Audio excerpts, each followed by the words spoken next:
Hai, di video kali ini gue pengen update perkembangan aset gue di Line X. Sebenarnya gue pengen buat video tuh waktu gue udah dapet dividen pertama.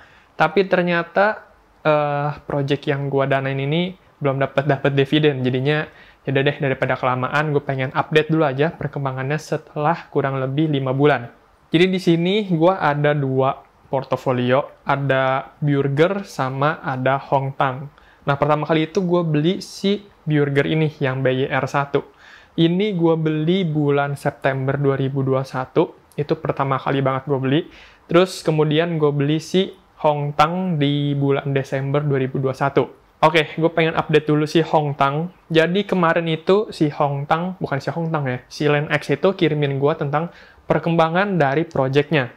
Oke, ini laporannya si Hongtang yang kasih ya. Ini laporan per periode Januari 2022. Jadi dia di sini kasih beberapa pengumuman kalau misalkan dia itu pengen merelokasi outlet. Jadi yang awalnya itu harusnya di Taman Galaxy, dia pindah ke Ion. Dan satu lagi yang dari Broadway, dia pindah ke Fatmawati, sama yang di Taman Palem pindah ke Citos. Mungkin gara-gara ini, jadi dia butuh waktu lebih lama mungkin ya, untuk projectnya. Tapi dia udah bilang kalau misalkan si SMB ini sama Gancit dan Kelapa Gading bakal opening di tanggal-tanggal sekian. Dan sisanya masih on progress gitu. Jadi di sini dia kasih lihat juga kalau progresnya itu udah sampai mana. Ini ada yang apa nih? Ada yang baru bangun doang nih ya. Ada yang baru bangun dapur. Terus dia kasih lihat desainnya, layoutnya. Menurut gue ini bagus banget sih desainnya. Nggak tahu dia pakai desain grafis atau 3D yang bagus sih. Terus di sini ada juga Gancit, dia kasih laporan dan masih sampai bawah lagi. Dan seterusnya sampai ke Pondok Indah.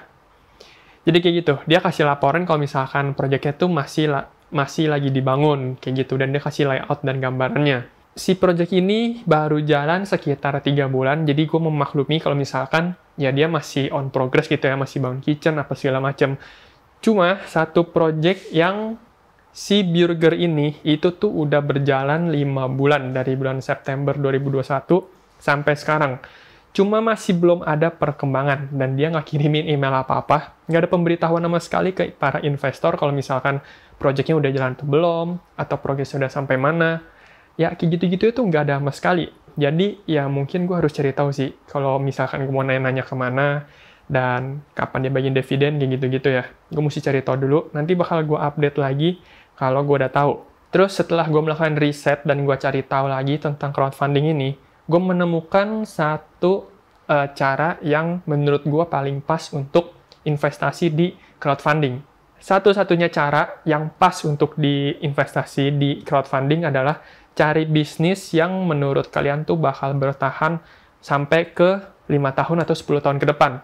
Karena di crowdfunding ini lebih mengutamakan cash flow, yaitu pembagian dividen. Kalau misalkan kalian nungguin untuk kenaikan capital gain gitu ya, untuk harga sahamnya naik, gue rasa nggak terlalu bakal naik banget, karena dia bilang pun juga paling maksimal cuma bisa 20% dari harga aslinya. Misalkan ini 1 juta, ya paling maksimal cuma jadi 1,2.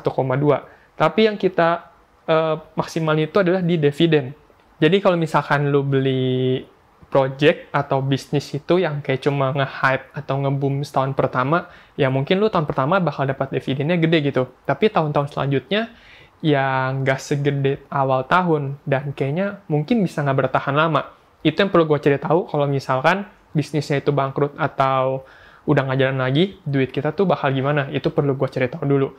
Makanya gue masih baca-baca juga tentang yang udah tutup nih, cuma belum ada. Mungkin nanti kalau misalnya gue udah ketemu, gue bakal sharing lagi.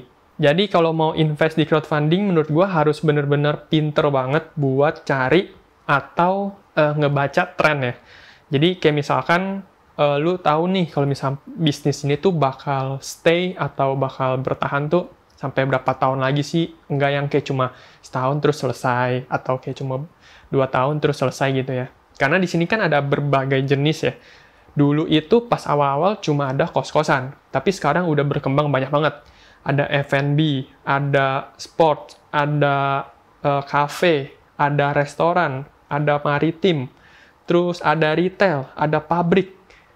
ada car wash, ada agency, dan sebagainya. Jadi ini lu mesti bener-bener cari tahu dulu sih, menurut gua. Cuma kalau misalkan gua, karena gua nggak mau pusing, jadinya gua ambil beberapa sektor aja nantinya. Sekarang kan gua baru masuk ke dunia F&B. Jadi nanti next-nya gua bakal coba buat masuk ke dunia yang lain. Karena menurut gua ya, jadi bisa saling nutupin lah. Contoh kayak sekarang lagi pandemi, mungkin di dunia F&B nih, dividennya mungkin nggak segede biasanya, karena kan ya kita jarang keluar, jarang pesen-pesen makan juga ya, mungkin. Tapi yang bidang lain tuh masih bertahan gitu. Jadi ada kondisi naik turun, makanya mending di average saja sih menurut gua. Ambil semua bidang, cobain untuk di average gitu. Itu cara gua ya. Jadi, apakah worth it untuk investasi di crowdfunding atau di LendX? Gue nggak bisa jawab sekarang karena menurut gue masih terlalu cepet ya. Gue mesti nunggu setahun lagi mungkin untuk tahu kalau misalkan si crowdfunding ini cocok nggak sih atau bagus nggak sih buat gue. Jadi nanti gue bakal cobain lagi beli beberapa lagi karena menurut gue sekarang gue cuma punya 2 dan itu nggak bisa merepresentasikan apapun. Jadi gue pengen coba beli lagi nanti di bulan depan untuk project-project yang ada. Dan semoga projectnya bukan F&B ya, jadi gue bisa cari yang lain, karena yang lain udah pada habis nih. Dan gue bulan ini nggak bisa beli karena gue lupa juga, jadinya ya udah habis aja semuanya. Gitu. Padahal ini fitness kayaknya potensinya lumayan deh. Karena ya fitness masih bagus sih. Terus ini gelato juga lumayan rame nih. Sama bebek BKB juga udah stay lama ya, kayak BKB tuh udah berapa tahun masih oke-oke aja deh. Ini sayang sih gue nggak beli, karena gue nggak sempet lihat, jadinya ya udah, sudah hilang kesempatannya, gitu. Jadi ya mungkin segitu aja sih dari gue cerita lagi tentang crowdfunding. Jadi kalau misalnya kalian mau nanya-nanya, boleh banget di kolom komentar, atau kalian mau nambahin, untuk kalian udah punya pengalaman di crowdfunding, boleh banget ya, supaya nambah pengetahuan gue dan kalian juga yang nonton, gitu. Oke, jadi segini aja buat video kali ini. Thank you buat yang nonton. Kalau misalkan ada yang mau tanya, boleh ditulis di kolom komentar atau mau nambahin juga boleh. Nanti gue baca-bacain. Thank you buat yang nonton. Sampai jumpa di video selanjutnya. Bye-bye!